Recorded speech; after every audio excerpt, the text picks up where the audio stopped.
Hallelujah. मेरे प्रिय भाई बहनों, किसी का पवित्र शास्त्र बाइबल है, बाइबल निकाला, गलतियों अध्याय 6 वचन 8 वो पढ़ रहा है, आप ध्यान से सुनना। क्योंकि जो अपने शरीर के लिए बोता है वह शरीर के द्वारा विनाशी कटनी काटेगा, और जो आत्मा के लिए बोता है वह आत्मा के द्वारा अनंत जीवन की कटनी काटेगा। Hallelujah, hallelujah, hallelujah, hallelujah. देखो मेरे प्रिय भाई बहनों, पवित्र शास्त्र के अंदर क्या कहता है, एक बार फिर से पढ़ा, ध्यान से सुना। क्योंकि जो अपने शरीर के लिए बोता है क्योंकि जो अपने शरीर के लिए अगर बोता है वह शरीर के द्वारा विनाशी कटनी काटेगा। विनाशी कटनी का। मेरे प्रिय ने यहाँ पर क्या लिखा, जो शरीर के लिए बोता है वो विनाशी कटनी काटेगा। शरीर क्या कहा परमेश्वर, शरीर शब्द क्यों दिया पवित्र परमेश्वर ने?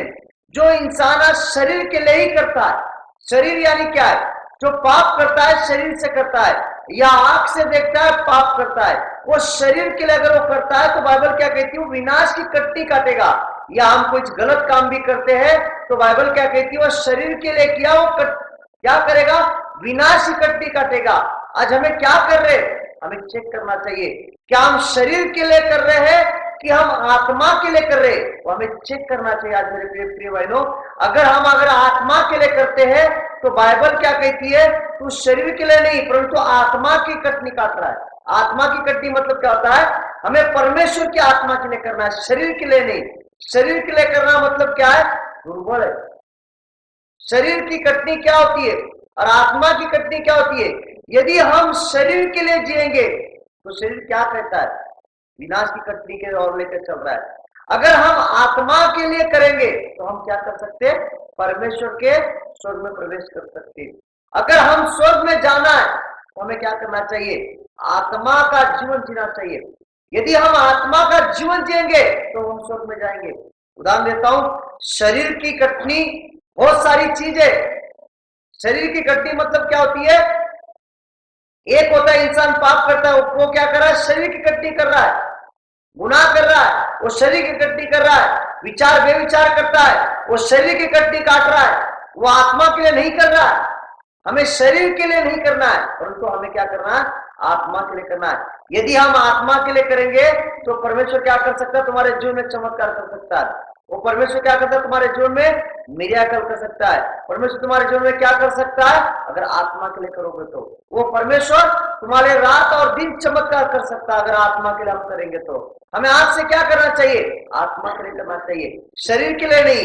शरीर के लिए करना व्यर्थ चीज होने वाली है। आत्मा के लिए करो। आज से प्रार्थना करते हो तो आत्मा से करो, विनती करते हो आत्मा से करो, शरीर से नहीं।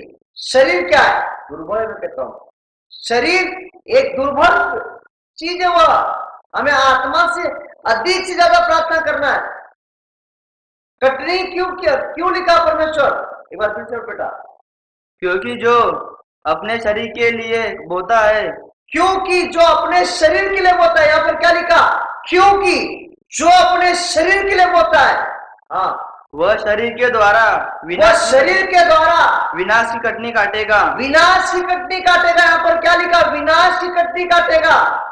अगर शरीर के लिए करता है तो विनाश की कटनी काटेगा। आगे, और जो आत्मा के लिए बोता है, परंतु जो आत्मा के लिए बोता है वह आत्मा के द्वारा अनंत जीवन की कटनी काटेगा। अनंत जीवन की कटनी काटेगा।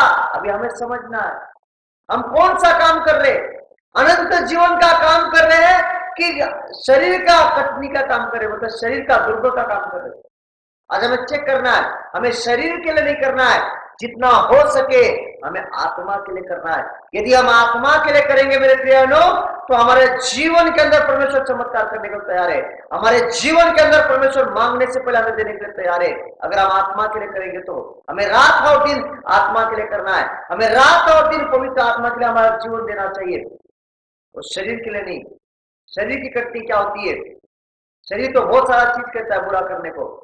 ये आंख तो कहती गलत देखने को, ये कान तो कहते हैं गलत सुनने को, ये मुंह तो कहता है गलत बोलने को, ये पैर तो कहता है गुनाह पर लेकर चलने को, ये हाथ तो हमें कहता है किसी को मार दे।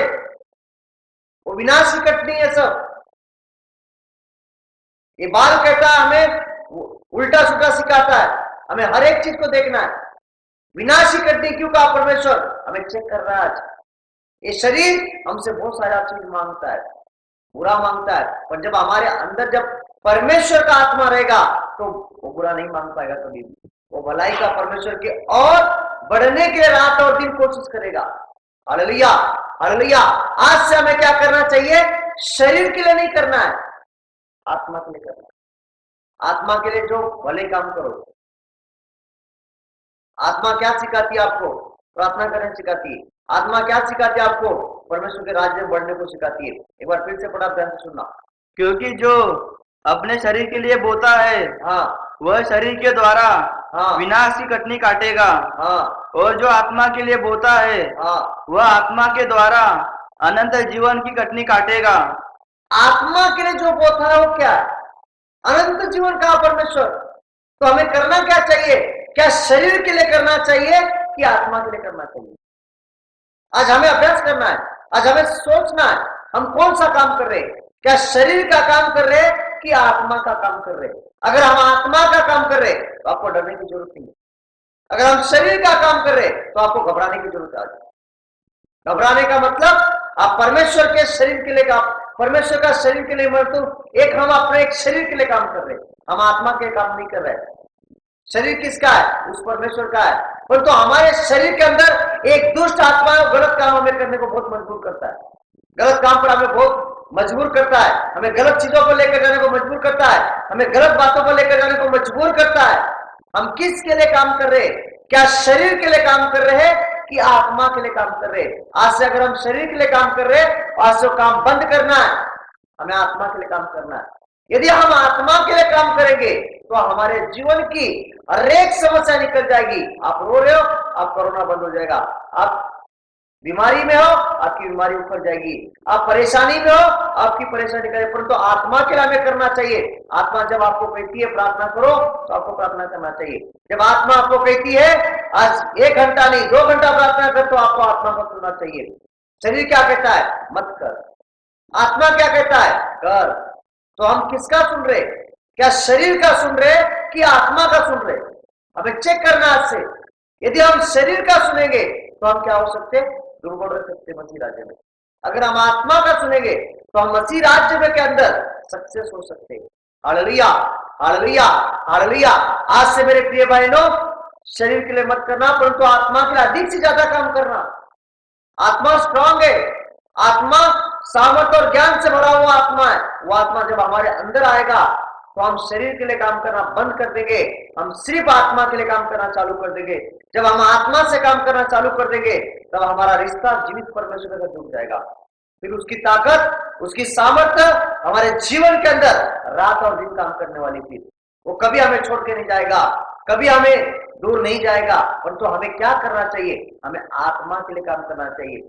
ये शरीर बहुत सारा चीज बुरा बुरा करता है, वर्तन करने को लगा था हमें। ये शरीर हमें हर एक गंदे कामों पर लेकर चलता है, ये विचार हमें गंदे चीजों को लेकर चलता है। परंतु जब हम परमेश्वर के लिए हम जब समर्पण कर देंगे तो हम आत्मा के लिए जीवन जीना चालू करें। हमें परमेश्वर के समर्पण करना है। ये शरीर को आपको कोई भी चीज बुराई के लिए लेकर चलता है, मत होने दो, आत्मा के लिए करो। यदि हम आत्मा के लिए करेंगे तो जीवित परमेश्वर आपके जीवन में चमत्कार करेगा। आज से यीशु मसीह आपके जीवन में बहुत से ज्यादा चमत्कार करेगा। हालेलुया।